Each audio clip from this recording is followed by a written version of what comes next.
నమస్తే. తెలంగాణ అసెంబ్లీలో ఒక కీలక పరిణామం చోటు చేసుకోబోతుంది. ఎందుకనంటే గతంలో జరిగినటువంటి సమావేశాలు ఏ స్థాయిలో జరిగినాయి అనేది మనం చూసాం. ఇలాంటి నేపథ్యంలో వాయిదా పడి బుధవారం సమావేశాలు జరగనున్నాయి. ఇలాంటి సందర్భంలో ముఖ్యంగా సీఎం రేవంత్ రెడ్డి అసెంబ్లీలో పవర్ పాయింట్ ప్రజెంటేషన్ ద్వారా ప్రజలందరికీ కొన్ని అంశాల మీద వివరంగా చెప్పాలి అనే ఒక ఆలోచనతో అది చేయబోతున్నారు.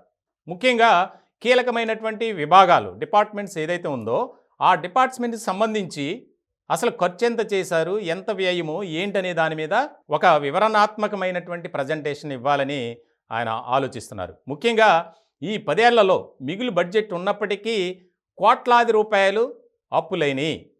రాష్ట్ర ఆర్థిక పరిస్థితిపై కూడా ఒక శ్వేతపత్రం విడుదల చేయాలి, తద్వారా ప్రజలందరికీ వివరించాలి అనే దాని మీద చాలా కీలకమైనటువంటి పరిణామంగా మనం చెప్పుకోవాలి. ముఖ్యంగా అసెంబ్లీలో చాలా వాదోపవాదాలు జరగబోతున్నాయి. అలాగే ముఖ్యంగా ప్రధానమైనటువంటి చర్చ బీఆర్ఎస్ పార్టీ నుంచి కూడా వారు కూడా పవర్ ప్రజెంటేషన్కి అవకాశం ఇవ్వాలని కోరబోతారు.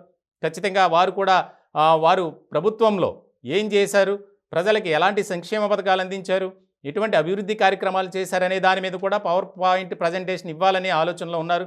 ముఖ్యంగా ఏదేమైనప్పటికీ రెండు పార్టీల మధ్య తీవ్ర వాగ్వాదం, తీవ్రమైనటువంటి చర్చ జరగబోతుంది అసెంబ్లీలో.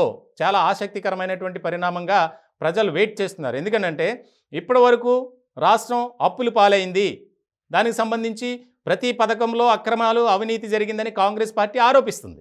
ఇలాంటి సందర్భంలో ఈ పవర్ పాయింట్ ప్రజెంటేషన్ అనేది చాలా కీలకంగా మారబోతుంది.